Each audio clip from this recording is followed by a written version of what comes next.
Bonjour à tous et bienvenue à celles et ceux qui nous rejoignent pour cette 8e édition de la journée de l'infertilité organisée par le magazine Magic Maman et le collectif BAMP en partenariat avec les laboratoires Merck.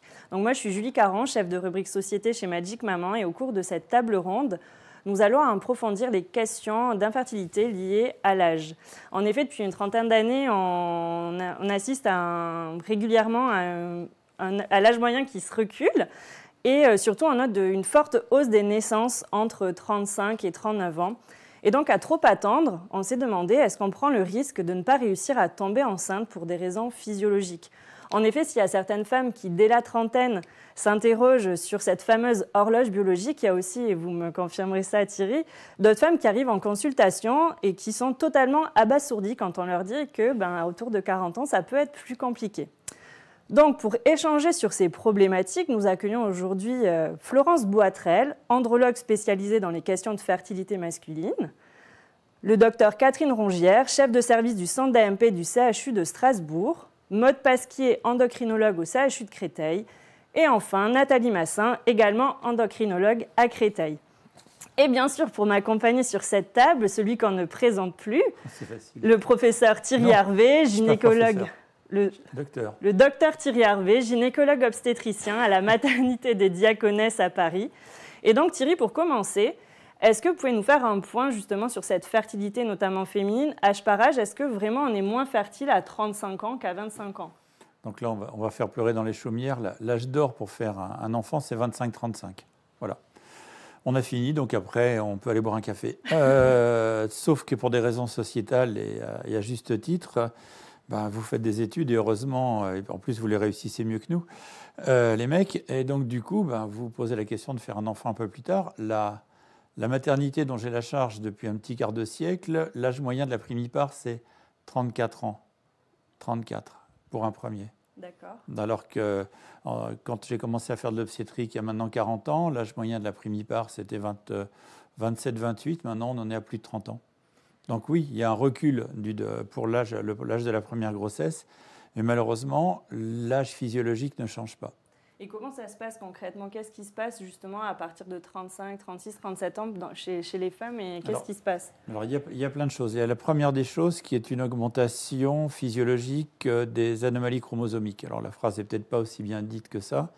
Il y a une augmentation du taux de fausse couche qui est strictement parallèle au risque d'anomalie chromosomique. Donc ça n'a rien à voir avec l'activité sportive ou, comme tu as dit tout à l'heure, tomber enceinte. Je me souviens d'un de mes patrons qui me disait « alors, elle s'est fait mal ». Donc voilà, c'est un fait physiologique. Là, il y a une raison pour laquelle à un moment dans la PMA, on a borné l'âge à 43 ans, c'est que l'argent dépensé, parce qu'on a un peu parlé d'argent, mais peut-être il va falloir en parler un peu plus, dépensé pour obtenir une grossesse quand on est à 44, 45 est bien plus important. Oui, il y a une fertilité qui baisse. C'est quoi? C'est la réserve ovarienne qui toutes les femmes, vous avancez tranquillement vers quelque chose qui est inéluctable, qui est la ménopause. Vous ne savez pas quand. Effectivement, à un moment, les ovaires vont fonctionner un petit peu moins bien. Donc, comme on l'a dit tout à l'heure, comme l'a dit Micheline, l'AFSH va s'élever. Et puis, on va parler d'insuffisance ovarienne. Puis après, on va parler de ménopause avec des âges qui sont extrêmement variables. Il y a des femmes qui sont ménopausées qui ont une insuffisance ovarienne ou une ménopause précoce à 35 ans, à 40 ans, puis il y en a d'autres qui, à 56, 57 ans, ont toujours leurs règles. Et du coup, moi, je me demandais, et je donne la parole donc au professeur Boitrel pour y répondre, mais est-ce que l'âge, justement, il agit de la même manière sur la fertilité des hommes? Je vais rien vous apprendre. Merci déjà pour cette invitation. Je vais rien vous apprendre réellement, mais c'est vrai qu'il y a quand même une différence de genre, de sexe. C'est-à-dire que les hommes, après, ça change un petit peu parce que pendant longtemps, on a pensé que les hommes, et c'est vrai, pouvaient faire des enfants jusqu'à très tard. Quand on regarde la bibliographie, les références bibliographiques, il y a des paternités à 97 ans, donc ça fait toujours sourire, mais oui, c'est possible. Maintenant, depuis quelques années, je dirais depuis 2015 à peu près, on s'intéresse un peu plus quand même à cette fertilité des hommes et de savoir si elle est de la même qualité, entre guillemets, avant et après à un âge qu'on mettrait limite. Et en fait, quand on reprend les différentes publications, il y en a toujours... si vous avez 5000 publications pour les femmes, vous avez 500 publications pour l'âge de l'homme. Et en fait, quand même, ce qu'on peut dire, c'est qu'il y a une augmentation. On parlait des fausses couches, mais il y a une augmentation des fausses couches aussi avec l'âge du père, qui commence aux alentours de 35-40 ans, avec un risque d'1,7 à peu près. Alors pas tout à fait 2 fois plus de risque de faire une fausse couche quand l'âge du papa, est supérieur à 40 ans, mais pas très loin. Ce qui est un petit peu dommage dans les publications, c'est que c'est toujours un petit peu difficile de faire la part des choses entre la responsabilité, entre guillemets, de la future maman et la responsabilité du futur papa, isolé. Mais oui, on commence à s'apercevoir quand même que l'âge de l'homme est important. Ça sort aussi dans les nouvelles recommandations, les recommandations internationales et puis les recommandations françaises qu'on est en train de faire avec, la Société de gynécologie obstétrique. On est en train d'en parler de plus en plus, de dire que l'âge de l'homme, effectivement, il faut peut-être mieux informer les praticiens, pas seulement les hommes et les femmes qui sont en couple et qui veulent avoir un enfant, mais aussi informer les praticiens, les gynécologues, les andrologues qui prennent en charge ces patients, puisque c'est pas dans la tête de tout le monde encore que l'homme a aussi un âge pour se reproduire, entre guillemets, et qu'il peut y avoir des conséquences après 40 ans sur la grossesse à venir. Donc, on est toujours un petit peu partagé. On avait fait une étude il y a 5 ans aussi sur quel était le ressenti, entre guillemets, des professionnels vis-à-vis de cet âge. Et puis les professionnels, là, on est toutes des femmes aujourd'hui, à part docteur Harvey. Mais c'est vrai que les hommes, plus ils vieillissaient, au-dessus de 60 ans, ils avaient tendance à dire que l'âge n'était pas forcément très important dans la grossesse à venir et pour l'enfant à venir, alors que les femmes avaient plus conscience qu'effectivement, il fallait peut-être donner un âge limite à ces paternités et à évoquer un peu plus les paternités tardives. Donc, on est vraiment dans un phénomène de société. On disait que ça avait augmenté, l'âge de la première grossesse a augmenté pour les femmes, mais pour les hommes aussi, parce que maintenant, les dernières données de l'INSEE 2019, c'est 18% des grossesses qui ont lieu avec des papas qui ont plus de 40 ans. Donc, et c'était moins de 5% il y a 20 ans. Donc vraiment, je pense qu'il y a vraiment une prise de conscience qui commence à arriver et je pense que c'est bien qu'on en parle et qu'on en parle aujourd'hui aussi. L'effet, c'est bon, tu as eu le micro, c'est l'effet Charlie Chaplin. Tout le monde a dit, bah voilà, Charlie Chaplin a fait des enfants très tard et les bons hommes se disent, bah voilà, moi aussi, il n'y a pas de raison que Charlot ait fait des enfants et que moi, je n'y arrive pas. Ça, c'est ce qu'on entend. Voilà. Après, pour vivre beaucoup en salle de travail, lorsque on a un papa de 70 ans qui vient de passer une nuit blanche, qui a son bébé qui naît le petit matin, il fait 70 ans quand même. Mais au final, Florence, parce qu'on l'a dit, l'infertilité, ça ne concerne pas que les femmes, les hommes aussi peuvent être concernés. Donc, en quoi, en fait, un homme peut être concerné? Ça va être sur quoi? La qualité du sperme, la quantité? Comment ça va impacter sa capacité à devenir père? Alors, il y a la qualité du sperme qui diminue à partir bon, alors c'est quand même sur des âges un peu plus avancés, 45-50. Vous allez avoir le volume du sperme qui peut diminuer, la concentration spermatozoïde aussi. Peut-être pas jusqu'à donner des infertilités, mais ce qui est vraiment ressorti, alors ce qu'on appelle des méta-analyses, nous, dans notre domaine, c'est-à-dire des analyses de plusieurs études qui regroupent un maximum de patients pour essayer d'avoir une puissance statistique. Ces méta-analyses, si elles sont bien conduites, elles peuvent montrer des effets sur lesquels on peut se baser. Et la meilleure méta-analyse qui a eu lieu, c'était il y a 2 ans, où il montre quand même qu'il y a un effet sur les fausses couches qui peut être dû, alors on pense à des anomalies chromosomiques, mais voilà, indépendamment de l'âge de la maman, il y a plus de fausses couches, comme je disais, on va dire presque 2 fois plus de fausses couches quand le papa a plus de 40 ou 45 ans. Donc vraiment, c'est sur la qualité du sperme et sur peut-être les anomalies un petit peu chromosomiques qui peuvent en découler. Ok, merci beaucoup Florence pour ce complément d'information. Au moins, on se rend compte que on est tous concernés, femmes et hommes, par ces sujets.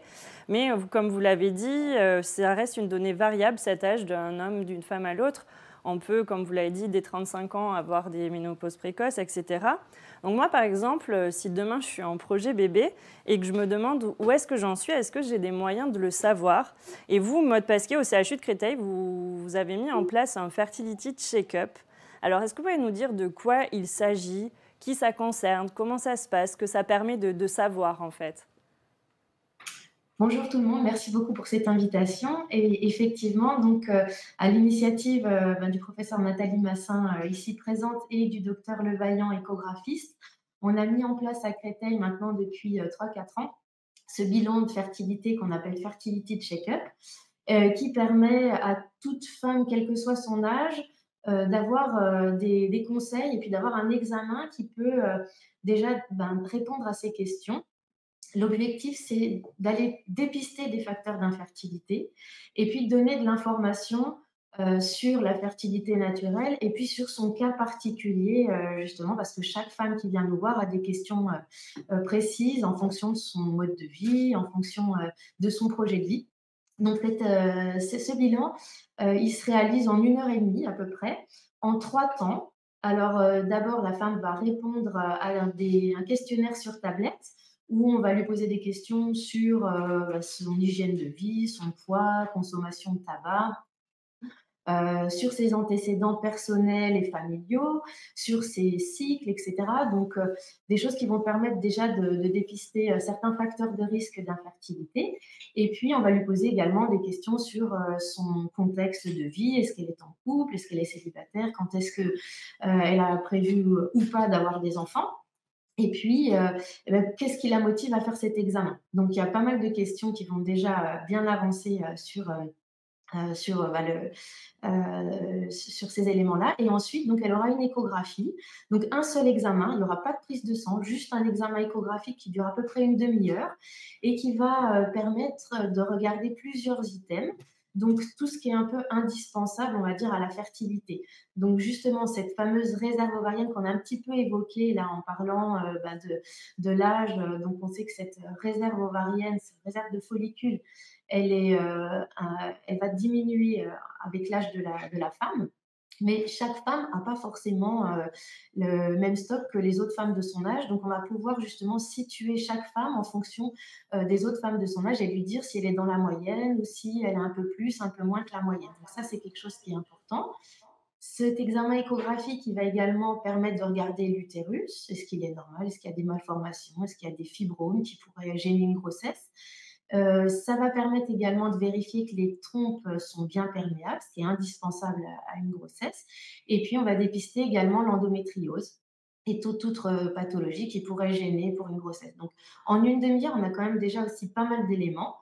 Et le dernier temps de ce bilan, ça va être l'entretien avec un autre médecin que celui qui a fait l'échographie, donc soit le docteur Massin, soit moi-même. Et là, on va recevoir la femme, on va revenir sur tous les éléments de l'échographie pour bien lui expliquer ce qu'on peut tirer de cet examen.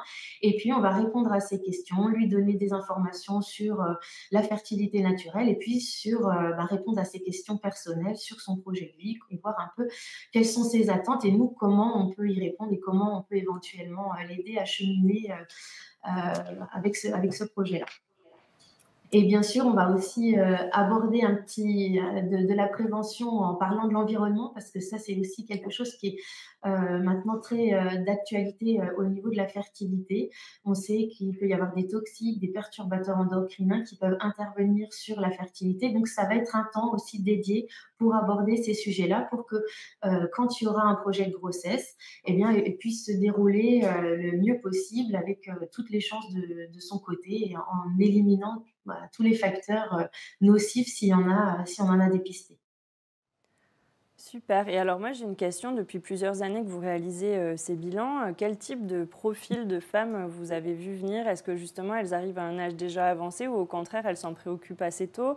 Quel type de femmes vous avez Alors, on n'a pas mis de limite d'âge, donc on reçoit les femmes de tout âge. Il y a des extrêmes, effectivement, avec des femmes qui sont assez jeunes et d'autres qui peuvent arriver après 40 ans, mais la moyenne d'âge, c'est aux alentours de 34 ans. Donc, c'est justement l'âge charnière où on a parlé tout à l'heure de cet âge idéal pour la grossesse qui est de 25 à 35. On voit bien qu'il y a un déclin de la fertilité assez net après 35 ans. Alors, heureusement, il y a plein de femmes qui sont enceintes après 35, heureusement.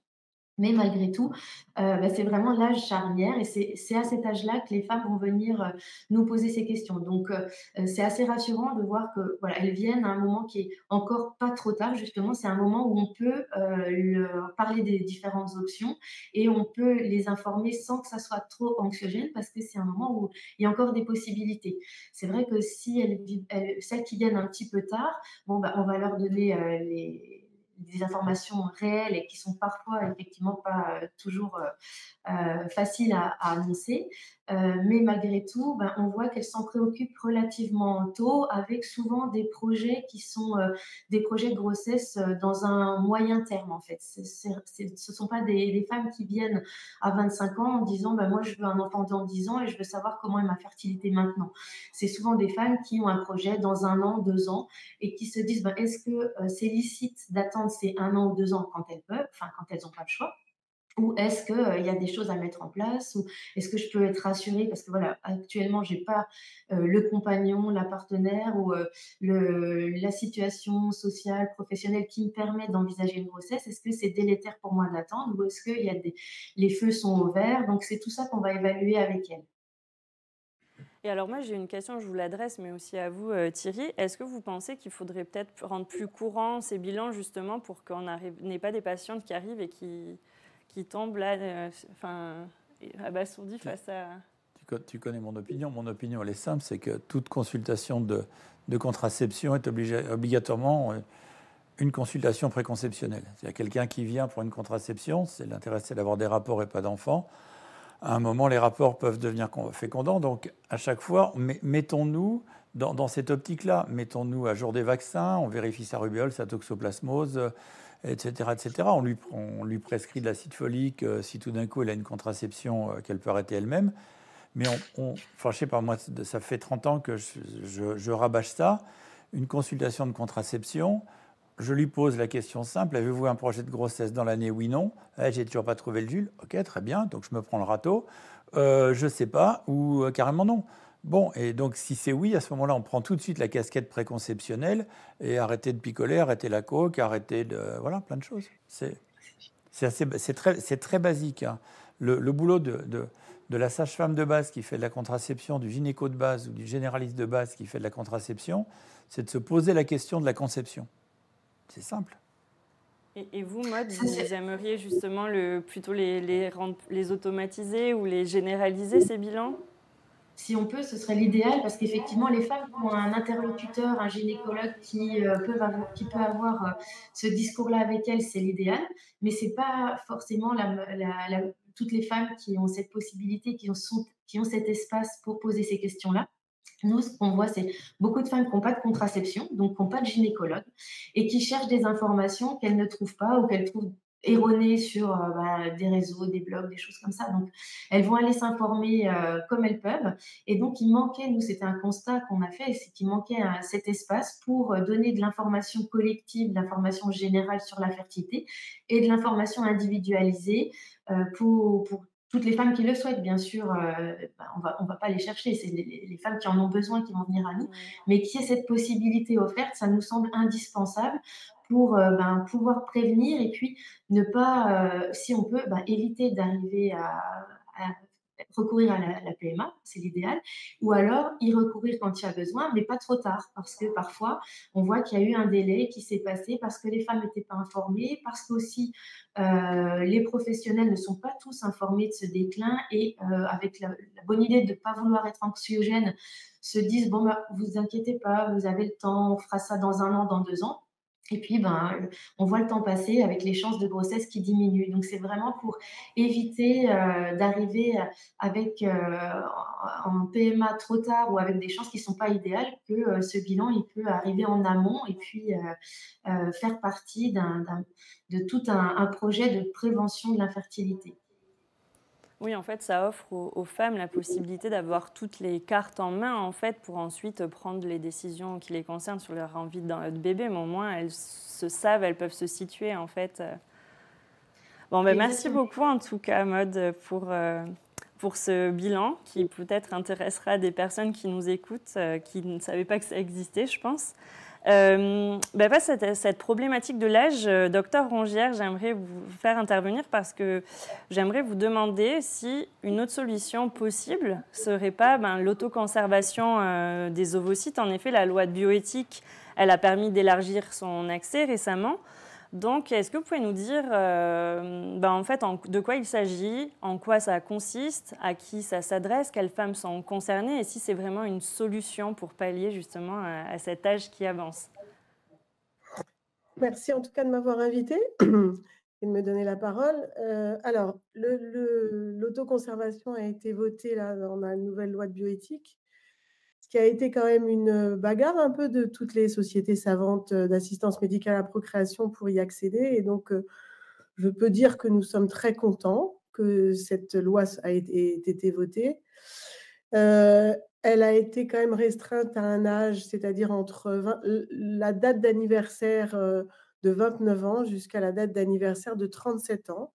Donc il y a quand même une restriction d'âge sur cette autoconservation qui peut s'expliquer sur la qualité des ovocytes, sur le fait que si on le fait trop tôt, il est probable qu'il y ait beaucoup d'autoconservation qui ne soit pas utilisée finalement. Donc on peut le comprendre tout à fait. Et d'un autre côté, on aurait aimé peut-être que nos, comment dirais-je, que nos politiciens nous fassent un peu plus confiance que ça. Mais bon, en dehors de ça, je pense que c'est déjà une très belle victoire d'avoir obtenu cette autoconservation. Donc, ça consiste à stimuler une patiente comme si elle allait avoir une fécondation in vitro, sauf qu'on aura une ponction et on va pouvoir congeler les ovocytes matures, puisque seuls les ovocytes matures pourront être congelés. Et donc, elle aura ses ovocytes à l'âge où elle les aura mis de côté pour pouvoir les utiliser plus tard.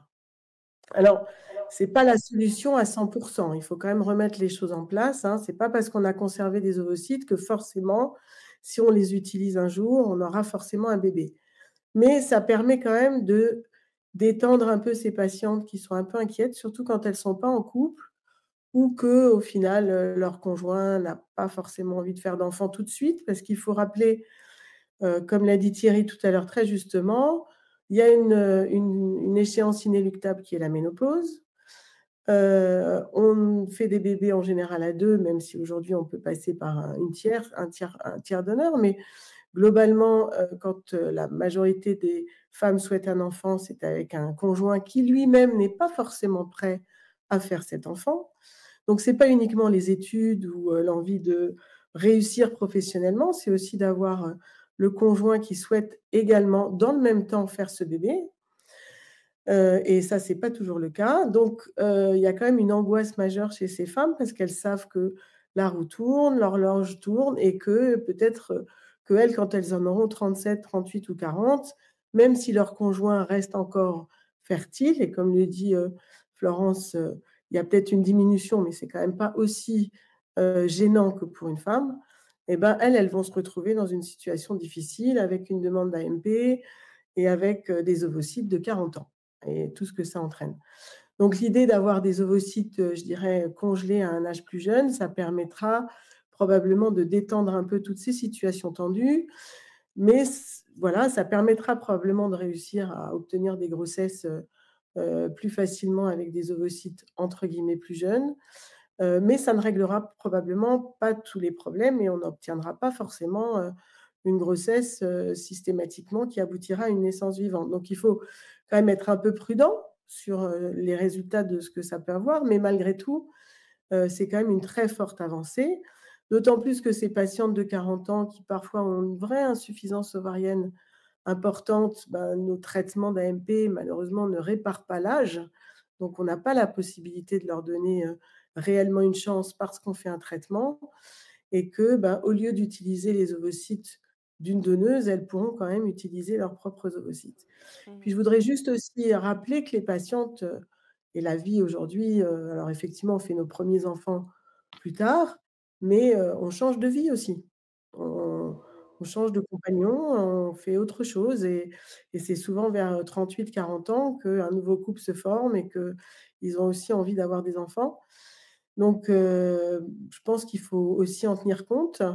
Donc, à qui ça s'adresse? Ben, je dirais à tout le monde, à toutes les femmes qui souhaiteraient mettre des ovocytes de côté. C'est pas, voilà, on pourra en discuter. Je pense qu'en consultation, on sera là pour parler de leur projet ou de leur désir ou de la volonté pour laquelle elles viennent dans cet esprit-là. Mais je pense qu'il n'y a pas de, pour moi, il n'y a pas de limite particulière. Ça me paraît pas totalement fou que les patientes aient envie de conserver leurs ovocytes qui, malheureusement, physiologiquement, vieillissent et aboutiront de toute façon à cette infertilité.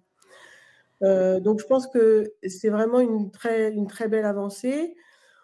On aura aussi, et ça, c'est, je dirais, l'effet secondaire qui, pour une fois, pourrait être intéressant, c'est-à-dire que si les patientes n'utilisent pas leurs ovocytes, soit parce qu'elles ont finalement fait leur grossesse spontanément, soit parce qu'elles ont décidé de ne pas avoir d'enfant ou qu'elles n'ont pas trouvé l'homme qu'il leur fallait et n'ont pas décidé de faire autrement, eh bien, elles pourront toujours aussi donner leurs ovocytes pour des patientes qui en auraient besoin, parce que je pense que ça existera toujours et que ça permettra aussi d'avoir, pour nous en France qui avons de grandes difficultés à accéder aux dons d'ovocytes, même si c'est autorisé depuis longtemps, mais on a malheureusement peu de donneuses, bien que ça commence à, les nouvelles campagnes de l'ABM portent leurs fruits et ça commence véritablement à venir. Mais je pense que ça sera aussi une source d'ovocytes extrêmement intéressant et peut-être que les patientes qui souhaitent autoconserver pourront aussi, dans un deuxième temps, si elles n'en ont pas besoin, pouvoir les donner à une autre femme qui en aurait besoin. Donc, je pense que cette autoconservation, c'est vraiment heureusement que ça arrive enfin. Et puis, on verra un petit peu qui ça va concerner, combien de patientes vont véritablement venir demander. Là, on n'a pas encore assez de recul et voir aussi comment les choses vont être utilisées. Les pays limitrophes comme la Belgique, l'Espagne ont déjà une expérience bien plus importante que la nôtre. Et c'est vrai qu'il y a quand même une grande quantité d'ovocytes qui finalement n'est pas utilisée, mais est-ce un mal? Je n'en suis pas du tout sûre. Au contraire, je pense que ça apporte beaucoup de choses. En fait, ça offre une sorte de sécurité à ces femmes qui ne sont pas encore en situation d'avoir un enfant. Parce qu'en fait, quand on resitue aussi, jusqu'à présent, en France, c'était autorisé que pour des raisons médicales, c'est bien ça. Et ou sinon, il n'y avait pas d'autoconservation d'ovocytes juste pour raison de confort, on appelle ça, de société. Il fallait aller à l'étranger si on voulait conserver ses ovocytes jusque-là. Et juste pour une question, donc vous êtes à la tête d'un centre d'AMP. Est-ce que justement cette question-là, c'est quelque chose à laquelle vous assistez? Quel est l'âge moyen, par exemple, des patientes que vous avez? Est-ce que c'est vraiment c'est la première cause d'infertilité, on l'a dit en début de journée? Est-ce que c'est quelque chose que vous constatez au cours de votre centre et quelles solutions s'offrent du coup de manière médicale quand justement l'âge est trop avancé pour avoir un enfant? Effectivement, je pense que notre moyenne d'âge doit être entre 34 et 35 ans pour la moyenne d'âge des couples qu'on prend en charge, mais je pense que c'est assez national comme moyenne d'âge. On a énormément de patients qui sont... Il y a un écho, je veux juste... Il y a énormément de patientes qui ont entre 38 et 42 ans. Alors, on n'est pas tous égaux non plus, entre 38 et 42 ans. Il y en a qui ont plus de chances que d'autres, mais malheureusement, dans la majorité des cas, c'est quand même moins... la réussite d'une prise en charge est quand même moins importante. En France, on a le don d'ovocytes quand même, qui est autorisé depuis très longtemps, mais on a quand même des temps d'attente qui sont très très longs, d'autant plus qu'on a contraint le don d'ovocytes à des centres publics. Donc, malheureusement, l'offre est aussi contrainte. Et donc, ça fait attendre les patients très longtemps. Et nous, par exemple, dans notre centre de don d'ovocytes, les patientes au-delà de 40 ans, on a plutôt tendance à les envoyer à l'étranger parce qu'on les fait attendre 2 ans, 2 ans et demi, 3 ans. Et c'est pas du tout raisonnable qu'elles attendent aussi longtemps. Et puis, c'est moins bon pour l'obstétrique d'être enceinte à 43 qu'à 40. Enfin bon, il y a beaucoup de raisons pour lesquelles on préfère qu'elles partent à l'étranger pour avoir une grossesse plus rapidement. Donc, je pense que là-dessus, malheureusement pour elles, c'est compliqué, c'est difficile à accepter. C'est très mal... là, je crois que c'est un vrai, et je pense que Nathalie en parlera tout à l'heure, mais c'est une vraie formation des patientes de savoir et de connaître la physiologie féminine pour pouvoir je dirais, comprendre cette diminution de fertilité avec l'âge. Et je pense que c'est réellement complexe pour elles, d'autant plus qu'il y a une fausse information. On a beaucoup de femmes célèbres qui, à 45, 48, 50 ans, sont enceintes, sauf qu'elles n'ont pas dit qu'elles sont passées par un don. Et donc, au final, on se retrouve avec des patientes qui ont du mal à accepter tout ça. Donc, c'est vraiment la possibilité aujourd'hui pour les plus jeunes générations de pouvoir faire une autoconservation. C'est une sécurité, et je redis quand même, ça ne réglera pas tous les problèmes et on n'y arrivera pas forcément toujours, mais on sent bien que les patientes ont une pression qui baisse. Et ça, c'est vu l'expérience espagnole et belge.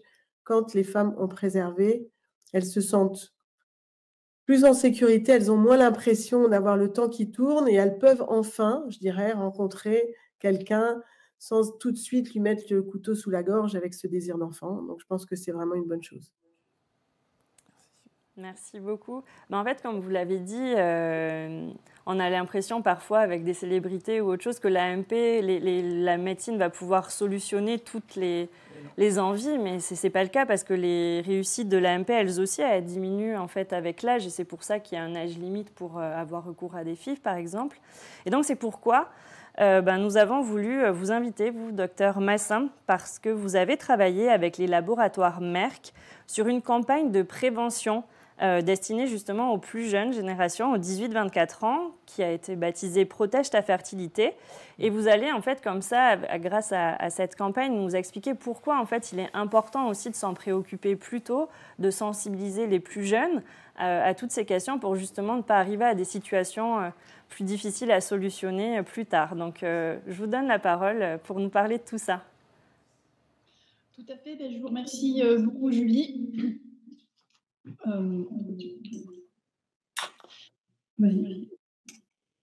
Excusez-moi, c'est un petit problème de son. Vous m'entendez bien? Pardon, excusez-moi. Donc, oui, le laboratoire a soutenu qui a été développé avec le collectif BAMP et donc le docteur Nicolas Chevalier, le docteur Florence Lesourd et moi-même, dans l'idée effectivement de passer cette information chez les plus jeunes, c'est-à-dire à un moment où, en particulier, la situation de l'âge pouvait ne pas être anxiogène, c'est-à-dire donner l'information à un moment où celle-ci peut apparaître comme neutre pour soi-même. Donc, on a parlé de l'âge, mais pas uniquement. Et donc, cette campagne, on l'a développée sur Instagram, qui s'appelle campagne Protège ta fertilité. Pourquoi sur Insta? Parce que la cible était donc les 18-24 ans. La page a été lancée en 2019 et donc on a pu, à travers plusieurs posts, ce n'était pas uniquement des posts concernant l'âge, mais également tous les toxiques qui peuvent jouer sur la fertilité, comme par exemple le tabac. Et donc, sur cette première année, on a eu plus de 1 615 000 vues en intégralité. On avait fait une petite vidéo avec Humour inversé qui parle beaucoup à cet âge, donc qui a bien été vue. Et on avait donc 30%, le calcul a été fait, il y a 30% des jeunes de 18-24 ans qui ont été touchés par cette campagne, donc un tiers. Donc, on était vraiment très satisfaits. Et depuis et toujours aujourd'hui, il y a environ 2500 abonnés sur la page Insta. Et du coup, pour la nouvelle saison, on a essayé de s'adresser aux un tout petit peu moins jeunes, donc les plus de 25 ans, avec on a revu un petit peu les codes et on propose des choses un peu différentes. Donc, toujours des posts sur les informations qui touchent à la fertilité, avec des idées reçues qu'on détricote, également des conseils d'experts et puis des témoignages de femmes. Donc là, il y a eu à ce jour 143 posts sur la page Insta. Il y a à peu près 6 posts par mois. Et donc, sur les 3 derniers mois, il y a plus de 32 000 personnes qui ont été touchées. Et ce qui est pas mal, c'est qu'il y a quand même une grande proportion d'hommes, parce que on l'a dit là depuis tout à l'heure avec le professeur Florence Boitrel, c'est-à-dire l'infertilité masculine, elle est également présente. Et c'est vrai que souvent, on parle beaucoup de l'âge des femmes et on ne parle pas beaucoup de l'âge des hommes. Et vous voyez, sur la campagne Insta, on a quand même touché 38% d'hommes, donc on est très bien. Et donc, pour cette nouvelle saison, on a fait un petit micro-trottoir qui se voulait assez léger tout en passant des informations, et je vais vous le présenter ensuite. Donc vraiment, la page Insta Protège ta fertilité, donc c'est important parce que ça donne des informations, et donc ça doit toucher non seulement les jeunes, mais aussi à travers les parents, éduquer leurs plus jeunes. Donc si vous voulez bien en régie, on peut lancer le micro-trottoir.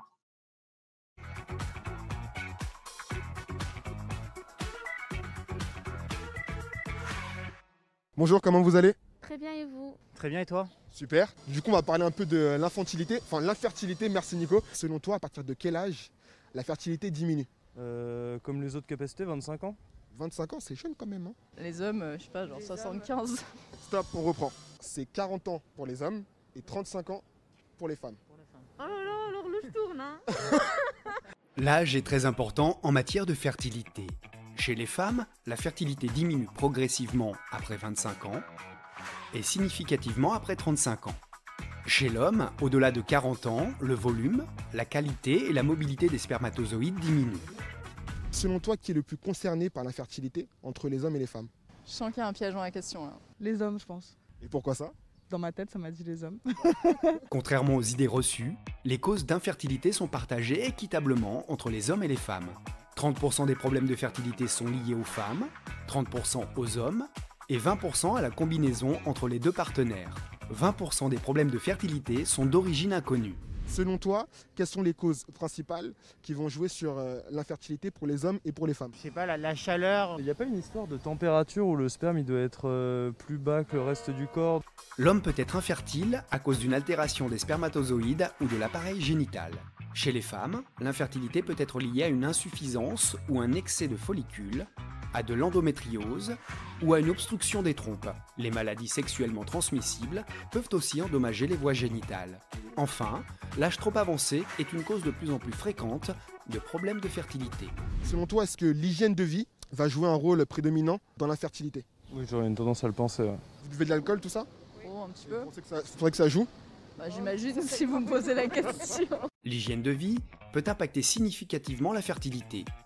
Ainsi, la sédentarité, la consommation d'alcool, de tabac, de drogue, une alimentation déséquilibrée, le stress ou l'exposition aux polluants peuvent avoir un impact négatif sur la fertilité. Si tu veux améliorer tes chances d'avoir des enfants, qu'est-ce qu'il faudra faire? Il ne faut pas habiter Paris. Vivre à la campagne sans stress. Il faut arrêter de vous prendre un pétard tous les soirs. Avoir un mec aussi peut-être. C'est pas mal. Voici quelques conseils à suivre pour maximiser vos chances de concevoir. Arrêtez de fumer. Si vous avez un projet de bébé, allez voir votre médecin généraliste ou un tabacologue. Équilibrez votre alimentation. Le surpoids augmente les risques d'infertilité. Détendez-vous et reposez-vous. La fatigue et le stress peuvent impacter la fertilité, aussi bien chez l'homme que chez la femme. Diminuez les polluants, consommez bio, veillez à la composition des cosmétiques, utilisez des produits ménagers naturels. Est-ce que vous pensez que l'assistance médicale à la procréation est une solution complète par rapport à ces problèmes d'infertilité? Complète, je sais pas, mais elle y pallie beaucoup. Ouais. J'ai une tante qui a pris un régime 100% carottes, elle était devenue toute orange, elle a réussi à avoir 2 jumeaux. Donc vous pensez que les carottes c'est quelque chose de bon pour progresser? D'accord. Les possibilités de l'assistance médicale à la procréation sont nombreuses et elles peuvent apporter des solutions aux problèmes de fertilité de beaucoup de personnes. Mais le parcours reste difficile. Qui plus est, l'AMP n'est pas une baguette magique. Pour que la fertilité ne continue pas à baisser, la prévention est primordiale.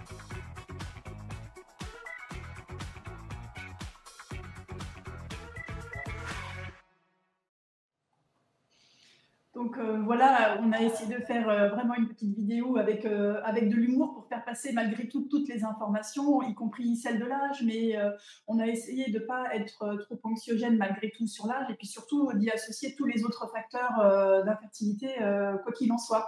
Alors si vous voulez, on peut regarder également deux exemples. Une petite vidéo d'un avis d'expert qui va toucher l'âge puisque c'est la table ronde sur le sujet, et puis à suivre un témoignage de patiente également, si vous voulez bien, Régie.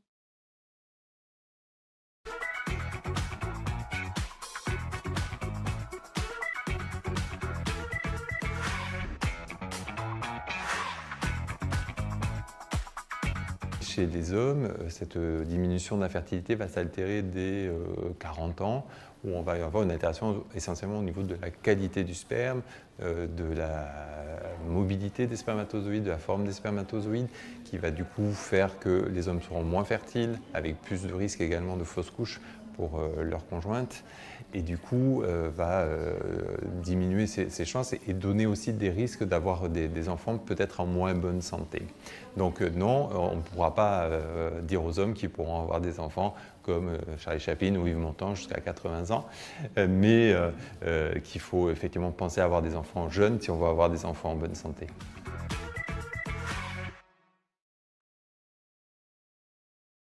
Commencer la stimulation, on a dû arrêter en plein milieu, donc c'était un peu... Un petit bug sur la deuxième vidéo, mais c'est pas très grave, si jamais elle ne passe pas. On va la trouver, il n'y a aucun souci. Donc, oui. Une vidéo d'une patiente.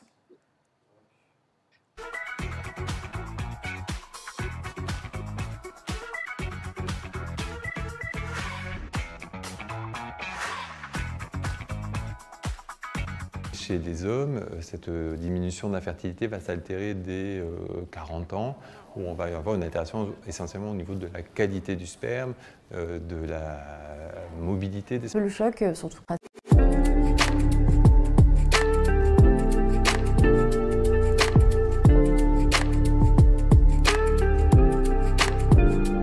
Bonjour, donc moi je suis Roxane, j'ai 41 ans. Je suis là pour vous parler d'infertilité puisque je suis moi aussi concernée par cette problématique. Ma mère aussi a été obligée de passer par la FIV. Elle a eu beaucoup de problèmes, beaucoup de fausses couches. La découverte de l'infertilité, ça s'est fait on va dire en plusieurs temps. Déjà vu les antécédents dans ma famille, je me disais que bon, ça allait être problématique pour moi aussi. Il y a eu une découverte déjà d'endométriose qui a été opérée, donc je savais que ça allait être compliqué.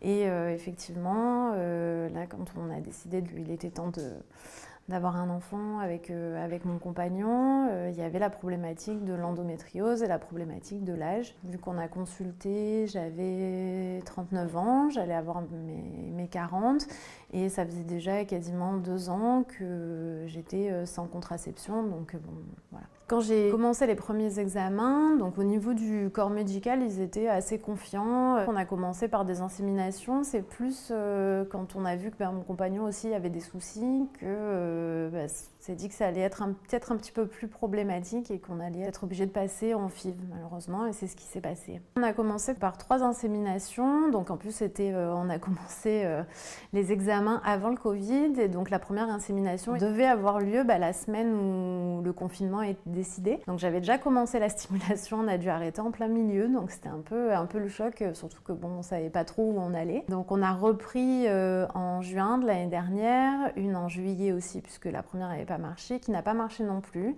et une autre en septembre. Après on s'est dirigé vers la FIV, donc les premiers examens c'était courant octobre. Donc la FIV 1 a commencé en novembre de l'année dernière. Dans cette première fécondation in vitro, malheureusement, elle a donné 2 embryons et le transfert frais a abouti à donc à un arrêt de grossesse qu'on a découvert donc à la première écho de datation à 7 semaines aménorrhée.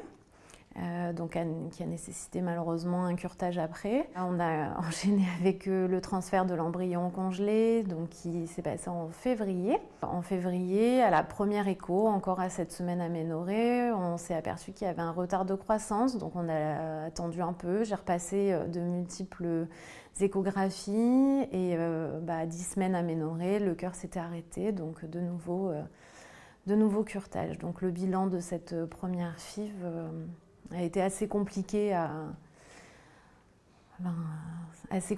accepter et à gérer. Et c'est à la fin de cette première FIV qu'on a fait les premiers bilans de fausse couche, puisque moi je ne voulais pas continuer sans savoir pourquoi on avait eu ces résultats-là.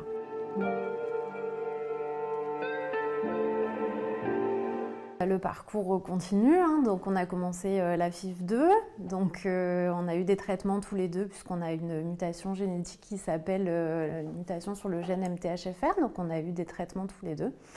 Et on a eu ponction en juillet, qui n'a malheureusement, qui a donné des embryons, mais le premier s'est pas accroché.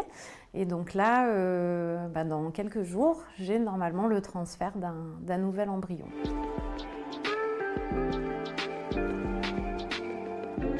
Le parcours au sein du couple, oui, ça peut être compliqué, effectivement, parce que on doit faire tous des concessions pour que ça fonctionne. Il faut aussi changer des habitudes de vie, des habitudes alimentaires, plein de choses dont on ne se rend pas compte, en fait, au début du parcours. Et c'est vrai qu'il peut y avoir le risque, et c'est ce qui m'est un peu arrivé toute cette année-là, jusqu'à ce que je comprenne que c'était pas ça le but, mais de mettre la PMA au centre de notre vie de couple. Et c'est vraiment, je pense, le pire qu'on puisse faire, mais on passe tous par là, je pense. Et donc il a fallu quand même pas mal de temps et de travail sur moi aussi pour qu'on arrive à retrouver là une relation un peu moins basée sur ça. On est deux, et si on arrive à être trois, ce sera super, mais déjà la base, c'est le couple.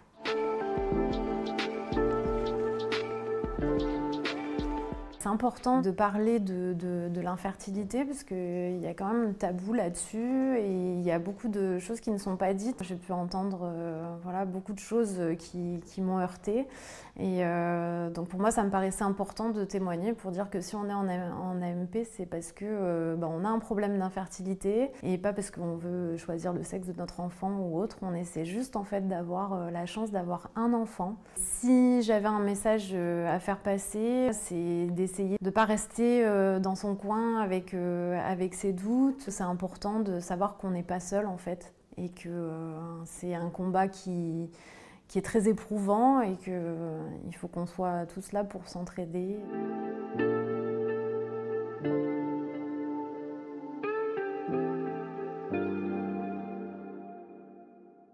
Maintenant, tu gères.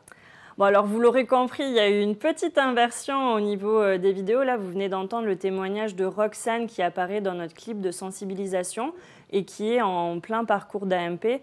Donc c'est cohérent. Mais on va désormais découvrir la vidéo tant attendue, donc réalisée avec Protège ta fertilité, donc d'une patiente. Et donc on la lance tout de suite. Merci Julie.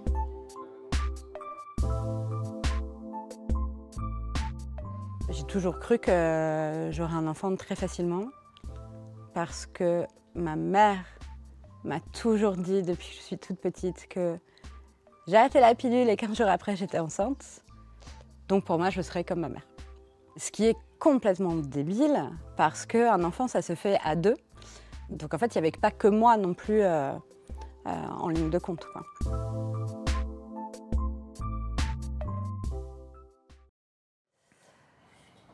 Eh bien, merci beaucoup Nathalie pour ce travail que vous faites de sensibilisation. Et nous, c'est aussi ce qu'on cherche à faire avec Magic Maman et cette journée, c'est d'informer, de pouvoir se sentir tous concernés par ces problématiques parce que dès le plus jeune âge, justement, on doit être informé de ce qui nous attend.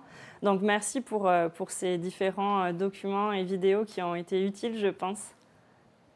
Oui, je crois qu'on peut également remercier le collectif BAMP, puisqu'on travaille main dans la main avec le laboratoire mère. Merci beaucoup. Et donc, moi, pour conclure, Thierry, j'ai une dernière question que j'aimerais vous poser.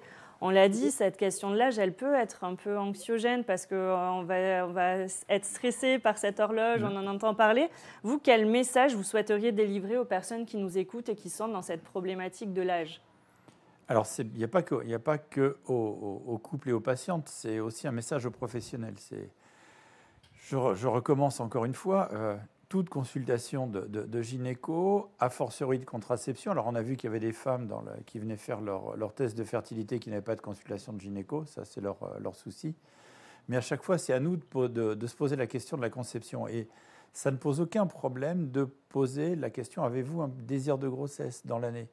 Il y a un questionnaire qui est très simple dont j'ai parlé tout à l'heure, c'est avez-vous un désir de grossesse dans l'année? Oui, non, peut-être. Une fois qu'on a la réponse, quitte à se prendre un râteau, quitte à s'entendre encore, oui, vous me l'avez déjà dit 3 fois, je sais, j'ai 38, j'ai 39, j'ai 40, mais après, venez pas me dire que je ne vous l'ai pas dit. Mais on peut passer les messages simples, on n'est pas obligé de dire, bon alors, comme j'ai déjà entendu quand j'étais interne, des patrons dire, bon, quand est-ce que vous nous faites un petit? Vous nous faites un petit. Vous faites un petit à qui? Pas à nous, pas à moi, pas au service. Et donc, mais ça, c'est des phrases qui sont d'un autre temps. C'est comme tomber enceinte. Hein. Plus jamais tu dis tomber enceinte. Promis. Donc, en tout cas, vous l'avez compris, cette problématique de l'âge, elle est importante. Elle concerne beaucoup de couples qui ont des difficultés à avoir un enfant.